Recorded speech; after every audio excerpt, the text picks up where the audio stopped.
जब सुने के होई भोजपुरी गाना बस बजे के चाही गाना।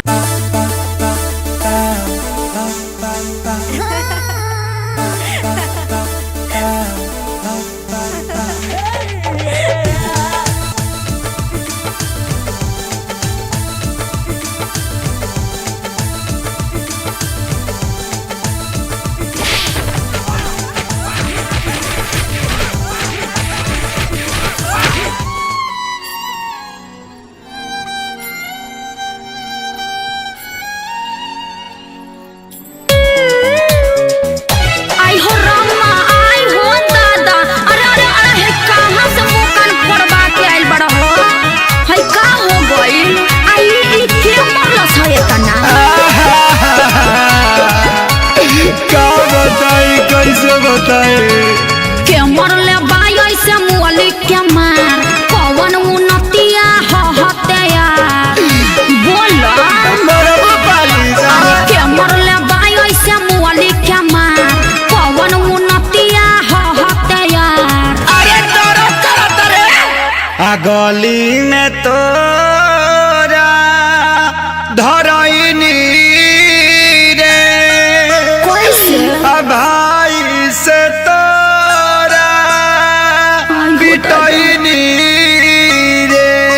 अरे का करे आइल रह हड्डी मसली सब देला से दूर अरे मरले साले का संस भरा अरे मरले साले का संस भरा अरे मरले साले का संस भरा। अरे कहां मरल अरे का बताइए बड़ा मरले बासा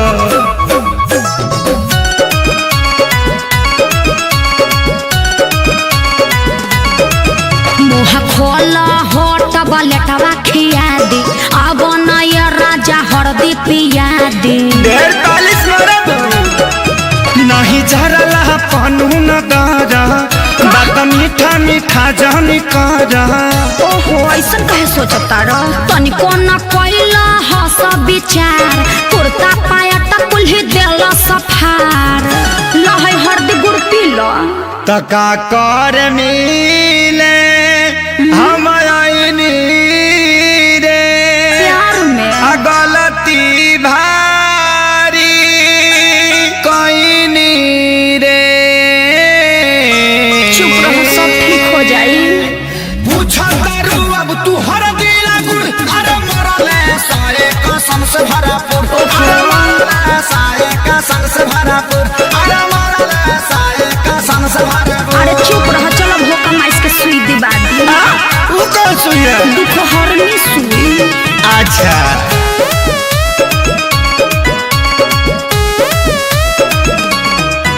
मरल सन जैसे मारे कसाई पापी हो बड़ी बारे सभाई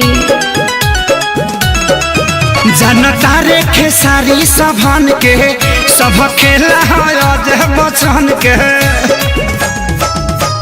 माने के नहीं मोहब्बत में हार ठीक नहीं कोइला सभाई हमार।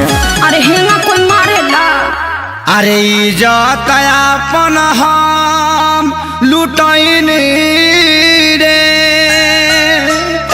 आ सोनू के बात में पड़क गईनी रे। रहे के गायब तो तोरा से दूर अरे मरले साले कसम से भरा। अच्छा चुप रहो। मरले साले कसम से भरापुर अरे मरले साले कसम से भरापुर। अरे बाप रे बाप दर्द होता। अरे लावा अमर लाता के पाता साट दी।